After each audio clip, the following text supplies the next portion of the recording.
चलिए अब इसमें आगे हम स्टार्ट करते हैं कि जो प्रस्तावना में महत्वपूर्ण शब्द जो कहे गए हैं उनका आखिर अर्थ क्या है। ये क्वेश्चन भी आपसे पूछा जाता है, इसलिए इसको ध्यान रखना है हम लोगों को।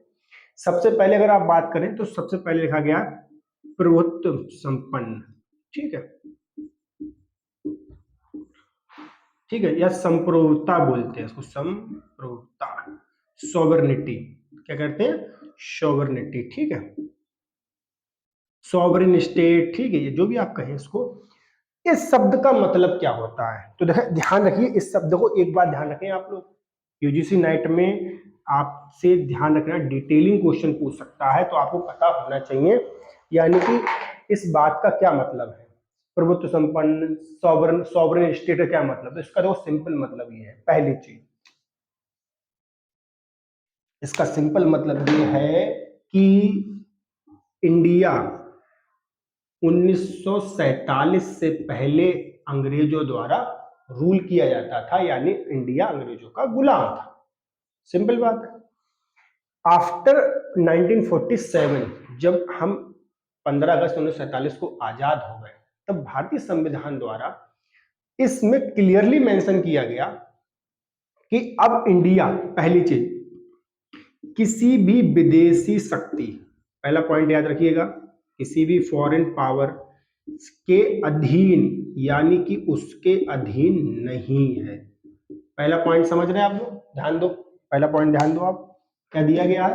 पहला पॉइंट ये लिखा गया है कि अब भारत जो है किसी भी फॉरेन जो पावर है, यानी किसी फॉरेन कंट्री है, उसके अधीन नहीं है। अधीन नहीं का मतलब ये हुआ कि अब भारत को अगर कोई भी, ध्यान रखना, अपने इंटरनल या एक्सटर्नल, ध्यान दो, गुलाम का मतलब ये होता है, अगर आप पर इसकी परिभाषा देखें तो वैसा कोई भी, देश के तौर पर देख लो, पर्सन के तौर पर देख लो, ऐसा कोई भी व्यक्ति जो मान लीजिए आपके, जिसकी अपनी इच्छा है ही नहीं, यानी जिसे अगर कोई भी काम करना है तो डायरेक्शन पे करेगा, वो व्यक्ति गुलाम कहलाएगा, दास कहलाएगा, सर्वेंट कहलाएगा। यानी वो अपनी इच्छा अनुसार कोई भी कार्य नहीं कर सकता है। यही कंट्री पे भी लागू होती थी। पहले अंग्रेज रूल करते थे तो हमारी कोई भी, चाहे फॉरेन, भाई हमें किससे व्यापार करना है, किस देश से बात करनी है, कहाँ जाना है, कहाँ खेलना है, किस देश के साथ युद्ध में भाग लेना नहीं करना है, कौन तय करता था? विदेशी जो शक्ति थी, यानी अंग्रेज तय करते थे। जब हम स्वतंत्र हो गए तो प्रभुत्व संपन्न का मतलब ये है, सॉवरेन स्टेट का मतलब ये है कि अब चाहे हमारे इंटरनल मैटर हो चाहे एक्सटर्नल मैटर हो, ध्यान रखिएगा, चाहे इंटरनल और चाहे एक्सटर्नल मैटर, हम किसी के अधीन रह के काम नहीं करेंगे। ध्यान रखना, हम अपने आप काम करेंगे। अब हम सॉवरेन स्टेट है, यानी कि अब हम सारे डिसीजन खुद ब खुद लेंगे। तो ये बात ध्यान, आप समझ में आ गया? आई होप समझ में आ गया होगा, पहला बात। दूसरी बात अब इसमें समझते हैं। तो दूसरी बात ये है कि दूसरा शब्द है, अगर आप देखें तो हम दूसरा शब्द समझते हैं लोकतंत्रात्मक या डेमोक्रेटिक, या डेमोक्रेसी, जो भी आप इसको कहें, डेमोक्रेटिक, डेमोक्रेटिक कंट्री। तो ये बात आप सभी लोग जानते हैं, अगर ज्यूरिस्प्रूडेंस में भी पढ़ा होगा, राज्य स्टेट के बाद जो स्टेट स्टार्ट हुआ, जब जब सत्ता एक तरीके से स्टेट में आई, गवर्नमेंट्स में जो सरकारों बनने लगी, तब ये डेमोक्रेटिक गवर्नमेंट की स्थापना भी की जाने लगी। तो डेमोक्रेटिक कंट्रीज की जो पहली विशेषता होती है, तो जिससे आप इसके शब्द को समझो, लोकतंत्र। सभी लोग हिंदी पढ़ा होगा तो संधि विच्छेद कर लो। लोक मतलब पब्लिक, क्या मतलब है इसका? पब्लिक। ठीक है, और तंत्र का मतलब क्या है? सिस्टम, यानी कि ऐसा सिस्टम, ऐसी सरकार जो लोगों के द्वारा बनाई गई हो। तो इसका सिंपल मतलब क्या निकल के आया? लोकतंत्र का मतलब है कि जनता द्वारा, जनता के लिए, जनता द्वारा जनता के लिए चुनी हुई सरकार से मतलब होता है लोकतंत्र। यानी हम अपने देश में जो शासन चलाएंगे वो लोगों के द्वारा चुना गया होगा। तभी आप लोगों ने देखा होगा, हर 5 वर्ष के भीतर, क्या देखा आपने? हर 5 वर्ष के भीतर हमारे देश में क्या होते हैं? ध्यान दो, हर 5 वर्ष के भीतर हमारे देश में चुनाव, इलेक्शन होते हैं।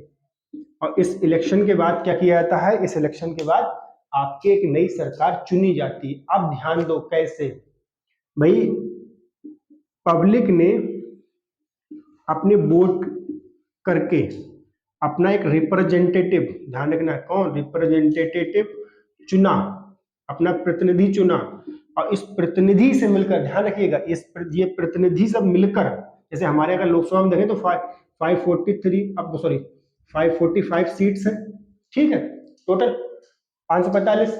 ये सारे लोग मिलकर, ध्यान दो, ये विभिन्न विभिन्न कॉन्स्टिट्यूएंसी से मिलकर, ये सारे लोग मिलकर सरकार किसका फॉर्मेशन करते हैं, गवर्नमेंट का। और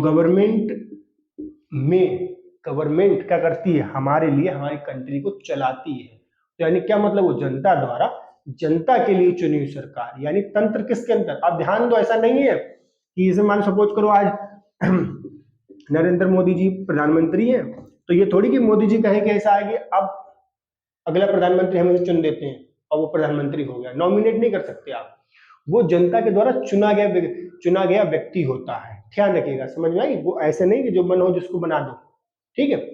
इसी शब्द से जुड़ा हुआ शब्द है गणतंत्र या गणराज्य, गणतंत्र, ठीक है।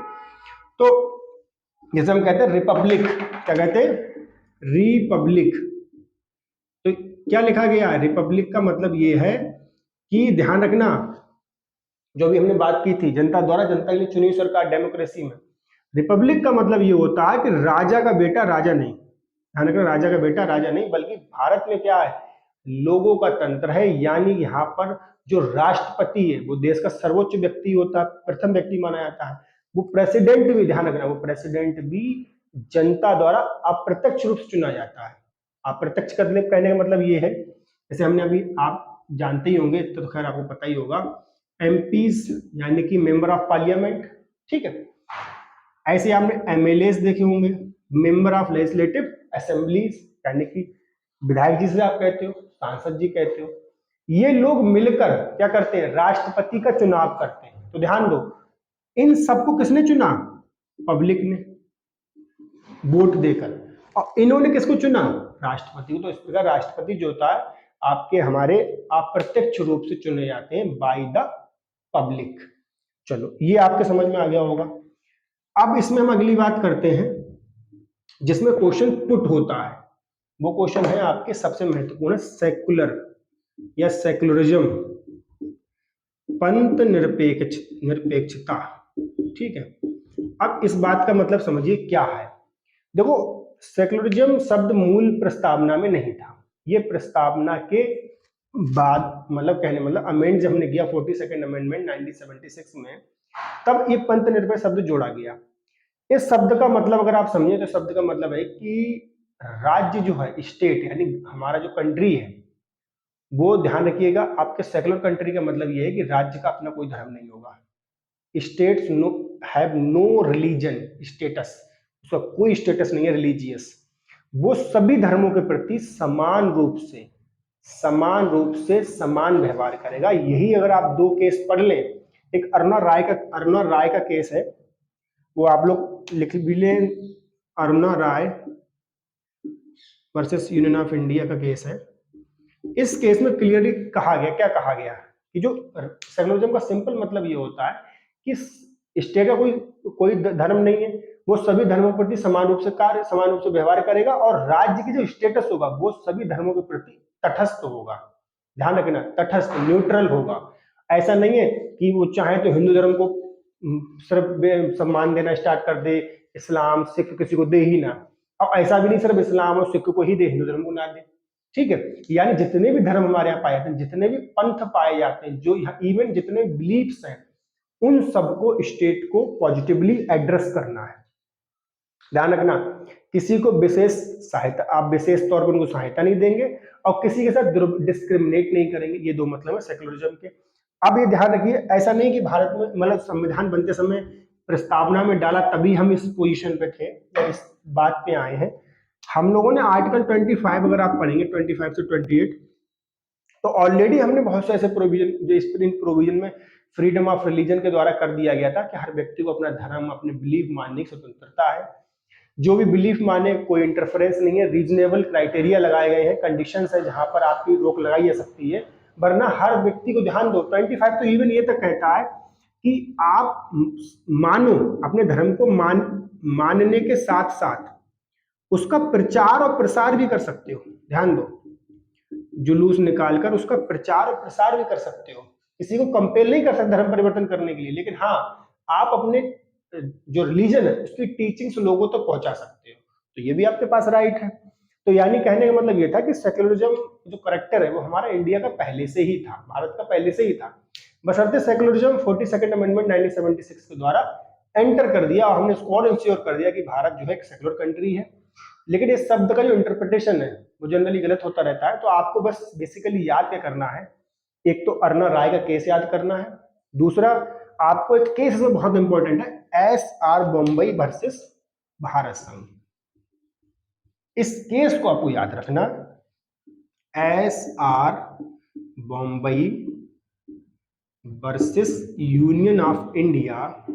इस केस में ये कहा गया, ध्यान रखना इस केस में कहा, मेन बस एक पॉइंट याद रख लो बस आप, कि सेक्युलरिज्म, क्या लिखा गया, secularism is a part of basic structure of constitution.